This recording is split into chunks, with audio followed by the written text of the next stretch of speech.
advantage because you have more practice, and by the time a game comes or team practice comes, you're already elevated this much over everybody else because you have that extra time. And there's certain things like, again, with Kobe Bryant, he would not leave the gym until he made 1,000 shots. He would sit there, practice in the gym, and That's a lot of shots. Yes, it is.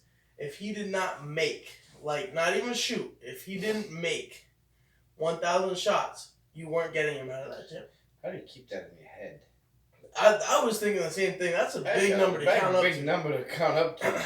He probably just... Heck, I count to 100 just counting money. I have to recount it 3 times because I think I miscounted. But he was rich. He probably had a trainer just clicking one of those umpire clickers every time. Gotta do shotting because I'd get to like shot like 150 and be like, what number was that?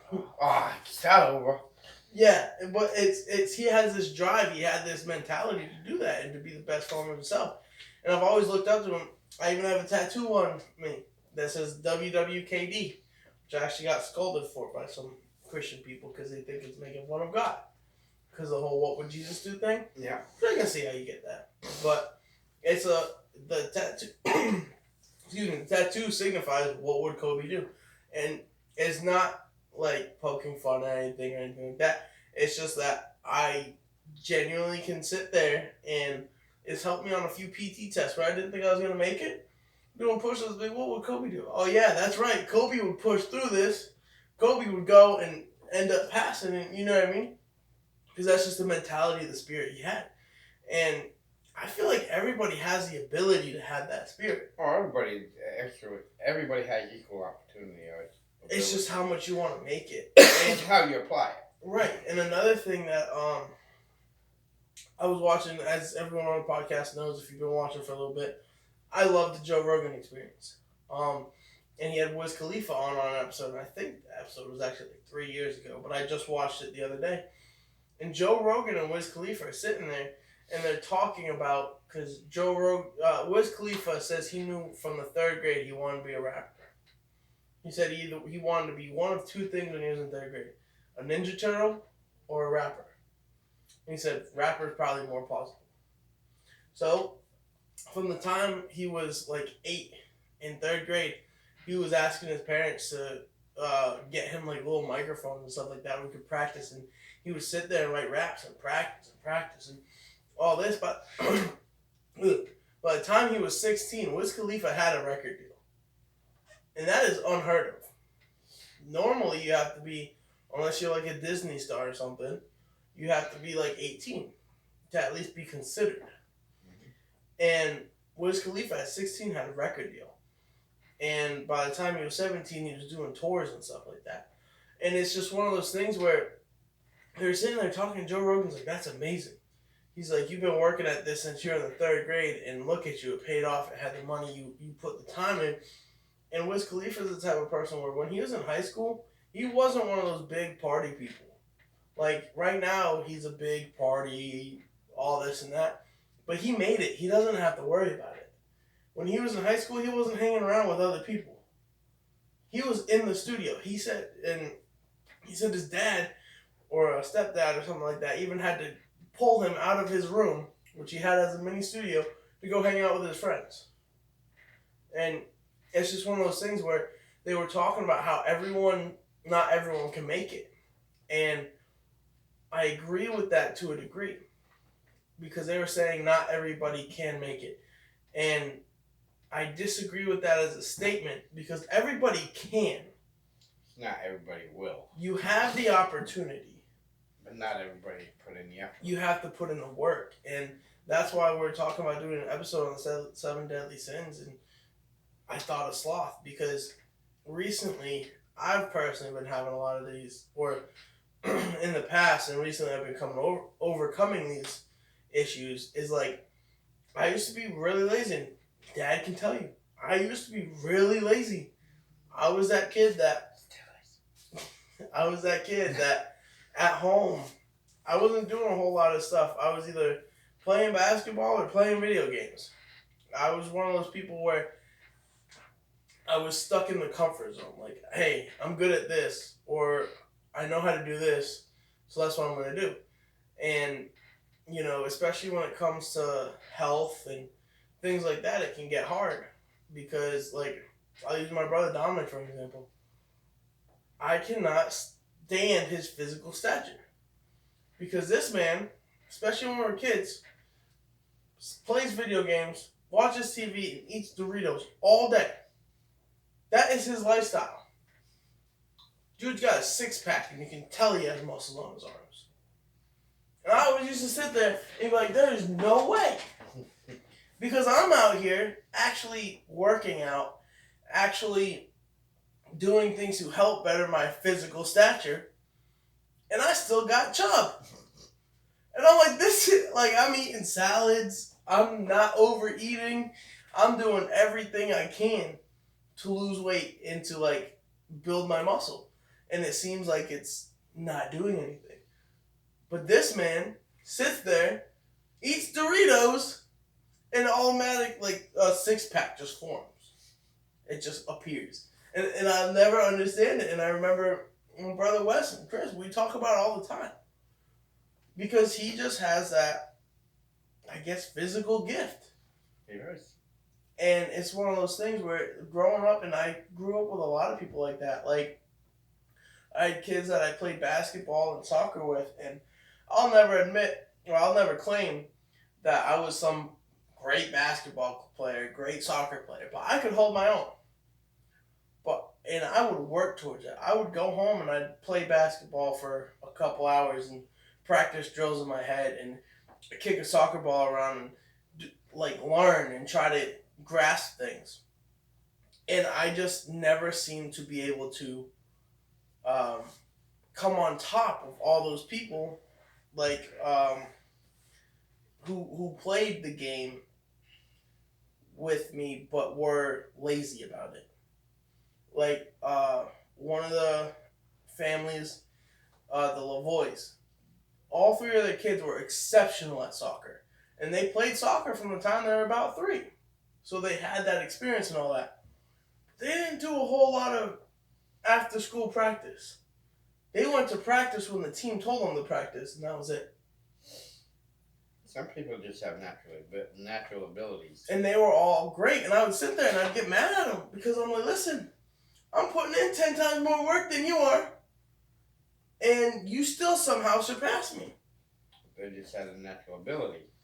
But that's the mentality we can't get into with Sloth, is because I would go through that, and I would just sit there and be like, you know what, it's not even worth it. It's pointless because they're sitting here and doing nothing and getting better, where I'm putting all the work in and staying the same. Well, I mean, you got to think about this too. When they talk about sloth in the Bible, they're not really. Well, they're talking about laziness, but not physically. Well, kind of physically, because you're supposed to stay fit. Your body is a temple. But they're not saying your payoff is going to be in this lifetime either. Yeah. Like, your payout for being a hard worker and that is all in God's time and more in the spiritual realm of everything. Like I started on, you see so many people lazy today because the government's going to pay you to sit at home. Mm-hmm. But the thing is yeah, they're getting by, they're paying the bills. But what are you learning? What are you developing? What if one day the government collapses and can't pay you no more? What do you have coming? Nothing. And it's like this saying says, if you go out to go fishing every day with a friend, and he fishes all day long, and you just sit there and watch, eventually he's going to stop giving you fish you catch. Mm-hmm. And you're going to stop. It is better to lose this slothness and the laziness and go out and learn on your own, because I can tell you one thing. The time is coming where things as you know it or you live is going to change. There's going to be a time, and it's just a matter of time, maybe in this lifetime, maybe in the next lifetime, maybe in 1,000 years, when technology is going to overcome us, and we're going to have blackout. you're gonna lose that technology. You're gonna have to learn to live out of the jungle, and what are you gonna do? How are you gonna survive? I can tell you one thing. If all electricity goes down right now, there's gonna be a lot of people screwed because they won't be able to hit that button on that remote. Mm-hmm. And you're gonna actually have to go out in the woods and hunt for your food. You're gonna have to actually learn how to grow plants. You're gonna have to actually learn how to survive without lights, electricity, and God knows about what's coming. He knows timing when it's gonna come. We don't, and He's trying to teach us. When you let your guard down and become lazy, and this is just not about work or whatever, about life in general. We rely too much on electronics and technology, which makes us a lot lazier. Nobody goes out and sees nature no more.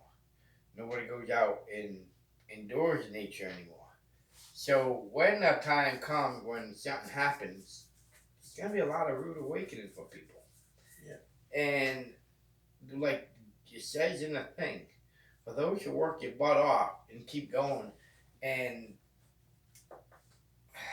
excel in the spiritual realm, there is no death for you. You're going to go to heaven for eternal life. Yeah. Well, I think partly too is what it means about sloth is the laziness of your spirituality and your relationship with God.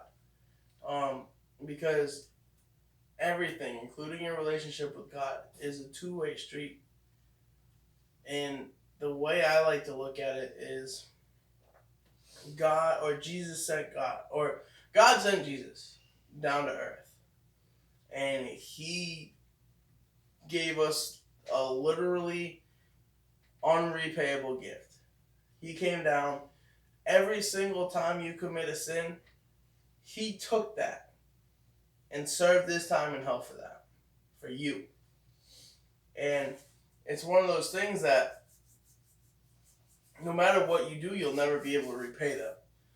And there's that aspect of it where it's a two-way street. Imagine you have somebody, let's say it's a friend, whatever, and you do literally everything for them to the point where anytime they get in an argument with someone, you finish it. Every time they need money, you give it to them. Every time something bad in their life happens, you handle it. You bear that issue. And then they turn around and spit in your face. They stop talking to you. They don't pay attention to you. As humans, we would turn around and be like, fine, if that's how you want to do it, go ahead. God doesn't. Yep. God will sit there and be like, oh, you want to spit in my face? That's right, you'll come around at some point. Mm-hmm. And He'll sit there and He'll still try to help. He'll still help you and He'll still throw bones your way. Just be like, hey, that's a nice looking church right there. Or whatever the case may be. Maybe you'll be driving down the road and you'll see a Bible laying on the side of the road. Something. He will do something to entice you to be like, you know what? Maybe I should get right with the man upstairs. And He will sit there every single time when you excuse me, when you go back to Him, when you finally say, hey God, I know it's been a while. He will always give you open arms. Yeah. No ifs, ands, or buts. But the problem is, and especially with society today, you have to be willing to put in the work. You have to put in the work. Because if you don't do anything about it, He can't help you. He'll give you this and that, and He'll try to do what He can. But without your acceptance, He is limited to what He can do. Because He has thousands of people every day accepting Him. Yeah. And those are the people where He's like, oh, you accepted me? Here, let me do this. Hey, here you go. And He doesn't have, I guess is a really weird and probably wrong way to say it, but He doesn't have the time to look over the side to the people not accepting Him. Yeah. And He's still there for you, If you call out for him, or if you walk up to him and accept him, he is 100% there for you. But you have to make the effort. Because you have to put in just as much work. Right. He can't speak for you. He can't. He gave you free will. Exactly. He can't do anything for you. So you have to help him and allow him to help you. You gotta remember, it's not that he can't, he can. But he gave you the thing of free will. And it kind of goes on to saying, like, perfect example, they say, like a vampire cannot enter your house unless you invite him. So a vampire will come to your door but will not come in unless you invite him. God is the same way. He's not going to force himself onto you. He's going to try and help you and be there for you. But you got to invite him in. You got to open the door and say, come on in. And if you don't, he's limited on what he's going to do for you. Yeah. Like they say, when we die, God is not going to send you to hell. You're going to walk yourself to hell. Yeah. Because you shut the door. Laziness is so many different levels of laziness. And the Bible is more talking about, obviously, it's the spiritual realm of laziness. You can't just sit back and not do nothing about the Bible and expect to go to heaven. Yeah. He's expecting you to put some work into it. He's expecting you to go out and tell people about him. He's expecting you to pray to him. He's expecting you to worship him and do something and not just sit there and coast through life, and then when you die, you're like, hey, why can't I come in? Well, and I was watching this YouTube sermon the other day too, and kind of how he closed it off a little bit was because he was talking about God's gift to earth or to humans and how it's unrepayable and all this and that. And he was up there. I can't remember who it was. He was up there, and he looked down at the church gathering, and he said, every single one of you in here, Jesus died for you. Can you name one person you would honestly die for? And no one really said anything really too much. And he goes, he took whips for you. He wore a crown of thorns for you. He carried a cross that weighs about the same as a car. And he drugged that for 8 miles. What was it, 8? No, it was about 5 miles. 5 miles for you. He did unspeakable things for you and still continues to do things for you. The least you can do is do something for him. The least you can do is go talk to a stranger about him. The least you can do is talk to him. And, I mean, I think that puts it in pretty good perspective. Yeah. It's like, he did all this for you. The least you can do is tell someone about him. The least you can do is talk to him. Mm-hmm. The least you can do is love him. Yeah. That makes perfect sense. I mean, that's perfect sense right there. I don't care what anybody says. The stuff that God and Jesus, the Holy Spirit does for us, all they're asking for is a little bit of repayment. Yeah. Yeah, or not even payment. That's a bad word. I'd say a little bit of effort. Yeah. They want the effort back. A little bit of reciprocation. Yeah. But with society today is so lazy on so many different levels. Work level, discipline level, spiritual level, almost every level there is. Human society is so lazy. What you gotta understand is, yeah, God wants you to worship and push the word for him, but he also wants you to keep sharp, keep aware, and understand what's going to go on. Because we're in a time and age where all great civilizations collapse. It's a guarantee. It's a fact. It's going to happen. Mm-hmm. When it does, you're ready for it. God wants you ready for it because there's going to be a lot of quick chaos that goes on when a civilization collapses. We get a great Roman Empire collapsed. The great Egyptian Empire collapsed. The Mayas collapsed. All these great civilizations at some point collapse. There's nothing that says that ain't gonna happen to America. Ain't gonna happen to China. It's gonna happen to all of us. It's just a matter of when and how. And we're not prepared because we're too lazy sitting there collecting government money, and we don't want to go out. We don't want to preach. We don't want to talk about Jesus. You know, you get that government money because of Jesus. You realize that. If it wasn't for Jesus, there'd be no government money because there'd be no government. He lets everything happen and helps everything happen for a reason. But eventually, because your government's so crooked, it's all going to get away. It's all going to drop.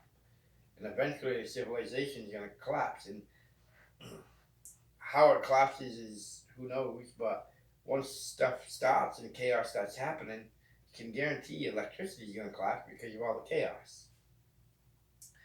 Now, guess what? Now we're living like old medieval times. No electricity, fend for yourself for food. It's going to be crazy chaos. It may be a great war that causes it. Who knows? But eventually, it's going to happen. The way civilization is right now is so dependent on the instant gratification syndrome. You expect to walk in a room, you hit a switch, the light comes on instant. You expect everything in your life like that. You want everything instant. It's all going to go away. And because of technology, we're all getting to be lazy. And we're lazy in life. We're lazy in spirit. We're lazy in soul. It's going to catch up to us. We gotta change that and get less lazy in God. Get more spiritual. We gotta work on our spirit, and we gotta work on our physical and mental outlook, and kind of rule out the laziness. So when things come down, you're prepared. When God comes back, you're ready, and then you can go be with eternal life. Yeah, and it's also one of those things, like you said, about physical and mental readiness. Is you gotta make sure you take care of yourself physically and mentally, and it's not even on some health concerns or nothing like that.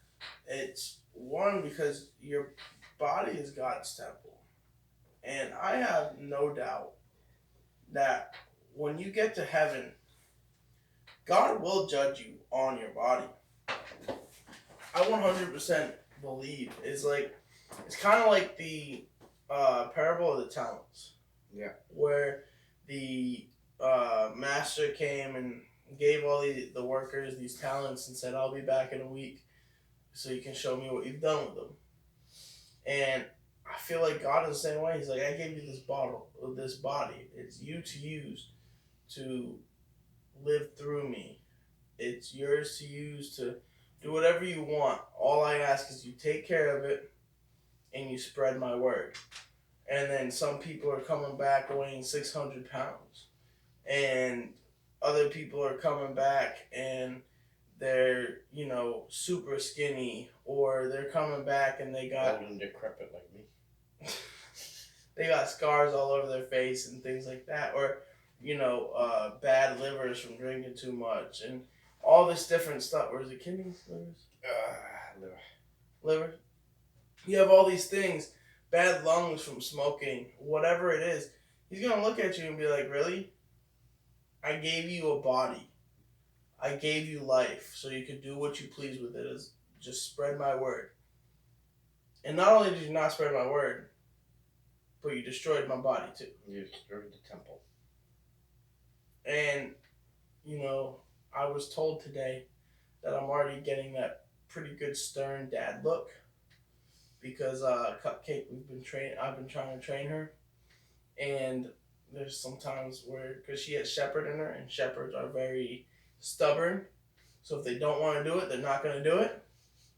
And she was up front with some customers, and I told her to come on. And usually she follows me, but I guess she wasn't. She never does. No, she usually follows me. And this time she just wasn't feeling it, I guess. Maybe I already tired her out or what happened. But she just stayed there laying. I just looked at her, I was like, really? And one of our employees was like, you already got that stern dad face down. And I was like, this dog's going to be the death of me. She don't let me listen. Every night he tries to leave. He's like, come on, Cupcake. And she sits by my side like, Because I already tired her out. Here. And if you weren't there, she would come. Is that true, Cupcake? She's a very people person. So she knows when we go home, she's just going to have the baby and Michaela. And she knows she's not allowed to play a whole lot with the baby because she's a little rough still. And Michaela doesn't like it when she poops on the floor. But I feel like that's how God is with us too. It's like, hey, let me give you all these resources to take care of yourself, both physically and mentally. Let me give you all these opportunities, and when we sit here and we be lazy about them, it's kind of like a stab in the back to him. It's just like, hey, imagine you got a job offer, one of your best friends a job, and they went in and were super disrespectful and basically ruined it. You look at it and be like, really? Like, that's a reflection on me. Yep. And I feel the same way as for God with us. Yeah. 100%. I mean, it is a sin to be lazy. Just remember that. It is a sin to be lazy. So, how you look at what the sin means is up to you. Can tell you all day long that it's not just meaning lazy as a human, or lazy in your job, or lazy in life. It's lazy in spirit, lazy in soul, also lazy in life, and lazy in job, and lazy in everything you do reflects how things turn out for you in the end. Yeah. But with that said, what's your comment section? I think for my comment section this time is, I want you to name one time you're lazy, whether it's didn't do schoolwork, didn't work out, whatever it is. Name one time you were lazy and it actually benefited you. Never. For me. Never. That's the case for most people. Yeah. Everyone loves to be lazy, but it never works out. I work my butt off, so it don't work out. So I can't win either way. When I'm lazy, it really don't work. For my comment section,